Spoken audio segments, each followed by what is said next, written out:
तो अरे स्टूडेंट, कैसे हैं आप लोग? आज हम बात करेंगे क्लास 9th मैथ वन प्रश्नावली 1.1। तो इसका पहला क्वेश्चन है। पहला क्वेश्चन, क्या शून्य एक परिमेय संख्या है? क्या इसे आप p अपॉन क्यू के रूप में लिख सकते हैं, जहां p और q पूर्णांक है और q नॉट इक्वल टू 0। जो परिमेय संख्या होती है,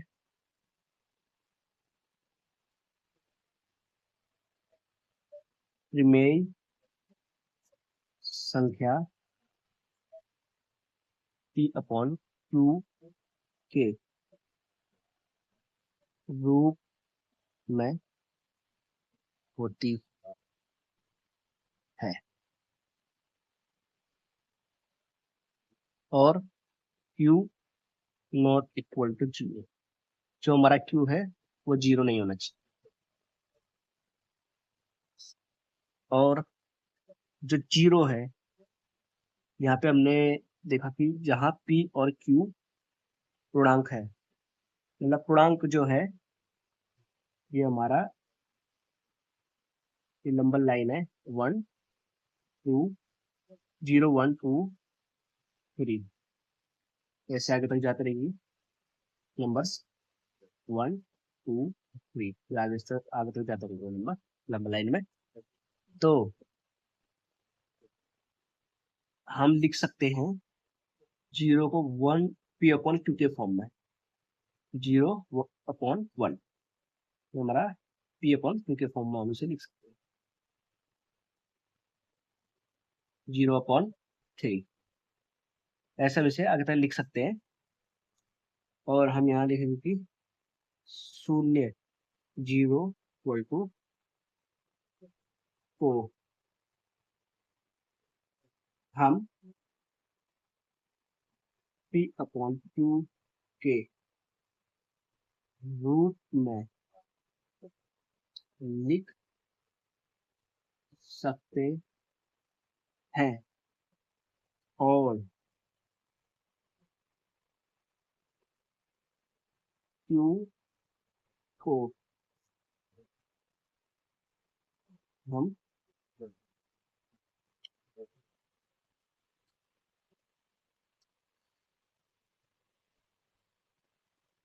ऋण संख्या भी ले सकते। q संख्या की जगह हम ऋण संख्या भी ले सकते हैं। तो ये हमारा आंसर हो गया है। अब क्वेश्चन नंबर 2 है, जो इस प्रकार है। 3 और 4 के बीच में 6 परिमेय संख्याएं ज्ञात कीजिए। 3 और 4 के बीच की 6 परिमेय संख्याएं ज्ञात कर। तो हमें 6 परिमेय संख्याएं ज्ञात करनी है। तो 6 में हम 1 प्लस कर लेते हैं, इक्वल टू 7 होगा। इस 7 से हमें इस 3 के नीचे हम 1 लिख लेते हैं, इंटू इसके अंश और हर में मल्टीप्लाई कर देना है 7 से। तो हमें यहाँ पे मिलेगा 21 अपॉन 7। और ऐसे हमें 4 का 4 के नीचे 1 लिखना है। उसके बाद हमें अंश और हर में मल्टीप्लाई कर लेनी है इसकी भी। 28 हो जाएगा, अपॉन में 7 हो जाएगा। अब हमें यहाँ पे जो करना है 21 ऐसे लिख लेना है करके, अपॉन 7, 28 अपॉन 7।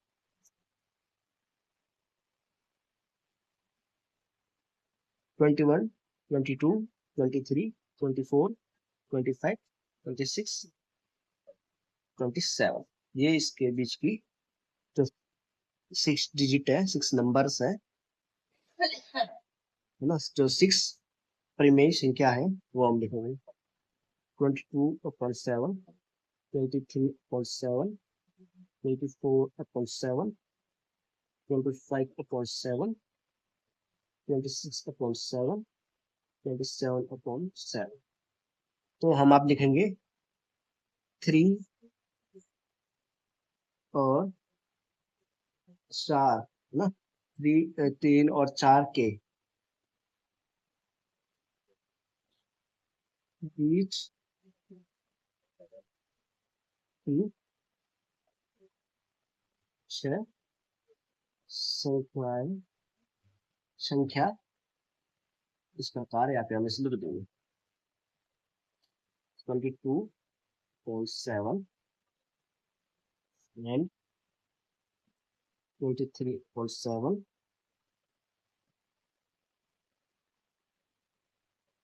24.7, 25.7, 26.7, 27.7, इसके बीच की ये परिमेय संख्या है ना। ये सेट आती है 6 परिमेय संख्या है।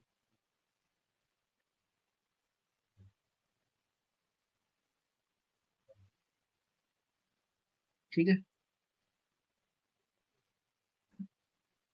ये हमारे परिमेय संख्या हुए उनके बीच की, ये हमारा आंसर है।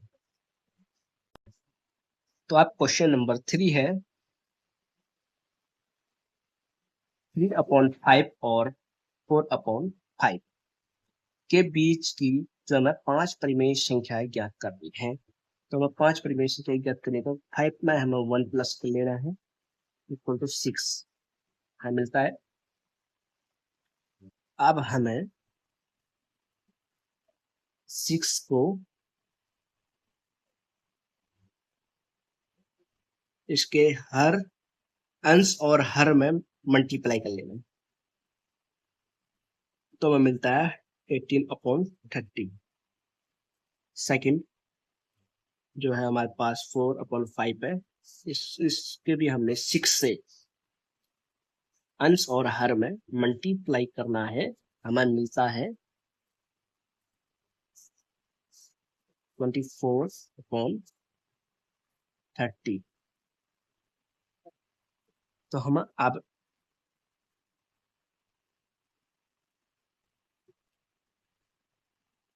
18/30 एंड 24/30 ऐसे से लिख लेना है इनके बीच की।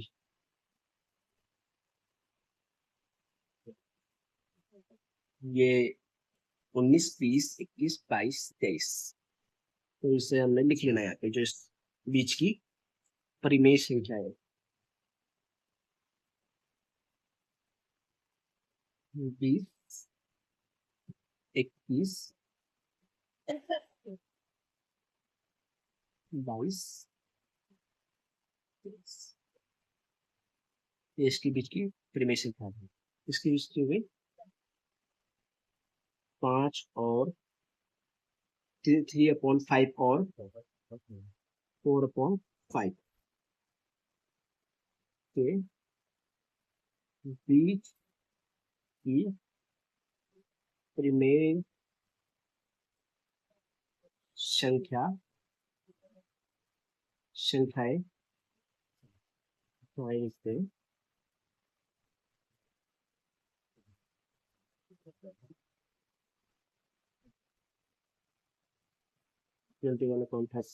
21/30, 22/20, 23, ये इसकी बीच की परिमेय संख्या है। ये क्वेश्चन भी हमारा सॉल्व हो। क्वेश्चन नंबर 4 देखते हैं कि क्वेश्चन नंबर 4 हमें क्या कह रहा है। वो कह रहा है कि नीचे दिए गए कथन सत्य है या असत्य कारण के साथ अपने उत्तर दीजिए। तो हमारा ये पहला पॉइंट है, जो प्रत्येक तरह की प्रत्येक प्राकृतिक संख्या एक पूर्ण संख्या होती है। जो प्राकृतिक संख्या होती है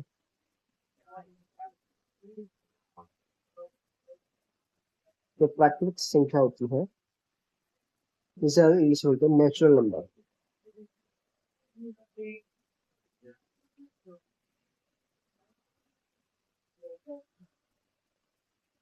ठीक है, इसे इंग्लिश में बोलते हैं नेचुरल नंबर। तो हमारा जो नेचुरल नंबर होता है वो 1 से स्टार्ट होता है, 1, 2, 3, 4, 5, 6 इन्फिनिटी तक जाता है, अनंत तक जाता है। ठीक है, ऐसे ही हमारा जो पूर्ण संख्या होती है उसे इंग्लिश में बोलते हैं होल नंबर। होल नंबर, जो होल नंबर होते हैं ये हमारे 0 1 2 3 4 5 6 इन्फिनिटी तक जाते हैं। तो ये कह रहा है कि जो प्राकृत संख्या है ये पूर्ण संख्या है।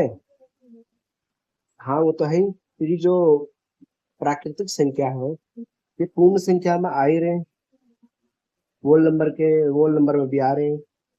तो है जो प्राकृतिक, जो नेचुरल नंबर है ये इसमें भी आ रहे हैं, तो होल नंबर भी हो। तो यही कह रहा है, तो इससे हम सत्य लिख देंगे, हमारा आंसर सत्य होगा। क्वेश्चन नंबर 2 कह रहा है कि प्रत्येक पूर्णांक संख्या जो है तो पूर्ण संख्या होती है। ठीक है, प्रत्येक पूर्णांक संख्या एक पूर्ण संख्या होती है। तो हम जो बताएंगे अभी, पहले इसे देखो, पूर्णांक संख्या होती है जो, उसे इंग्लिश में बोलते हैं इंटीजर।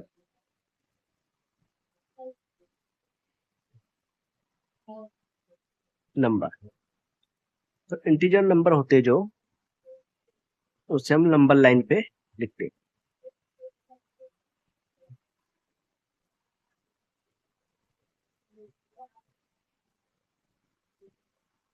इसे हम लिखते हैं बीच में 0 1 2 3 4, ये फिर इन्फिनिटी तक जाते हैं, अनंत तक जाते हैं, आगे बढ़ते बढ़ते रहते हैं। इधर भी 1 2 3 4 इन्फिनिटी अनंत तक, ऐसे ही। और जो पूर्ण संख्या होती है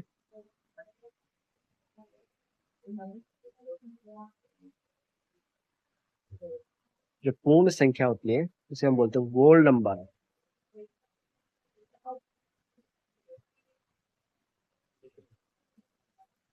तो ये पूर्ण संख्या होती है, ये हमारे 0 से स्टार्ट होती है,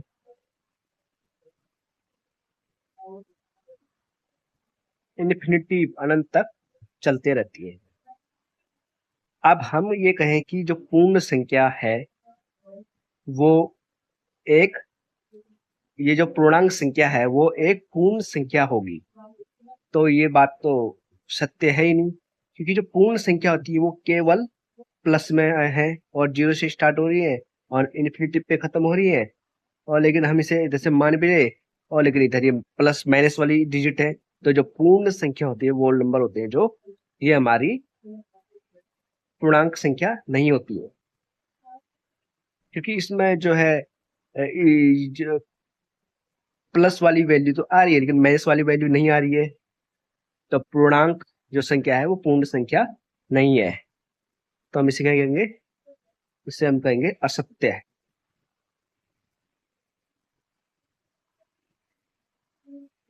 ठीक है, हम इसे लिख देंगे यह कथन असत्य है। तो इसका ये सॉल्यूशन हो गया।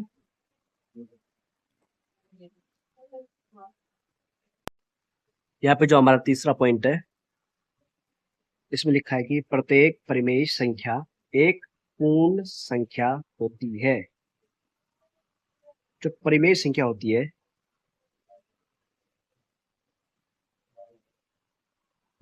इसे हम इंग्लिश में रेशनल नंबर बोलते हैं।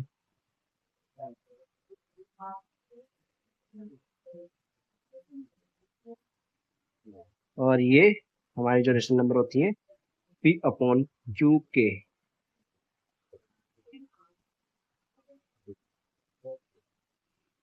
रूप में होती है। और हमारा इसमें क्यू नॉट इक्वल टू 0 होना चाहिए। जो क्यू है हमारा 0 नहीं होना चाहिए। तो जो हमें इसमें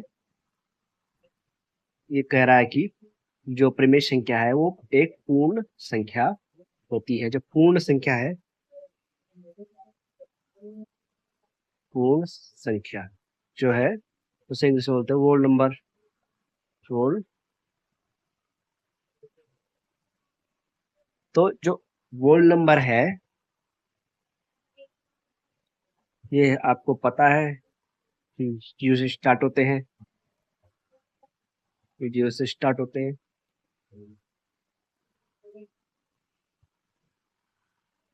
इन्फिनिटी जाके खत्म होते हैं। ठीक है। परिमेय संख्या आप मान लो 1/2, 1/3, 1/4, इन्फिनिटी अनंत तक जाते रहेंगे आगे। ऐसे ये भी अनंत तक जाते रहेंगे आगे। तो ये जो है परिमेय संख्या, ये तो p/q के फॉर्म में है। और ये कैसी है? ये सिंपल है, जीरो से लेकर 1 2 3 4 5 6 इन्फिनिटी। तो ये हमारी परिमेय संख्या तो हो ही नहीं सकती है। तो हम क्या कहेंगे? यह कथन असत्य है। यह कथन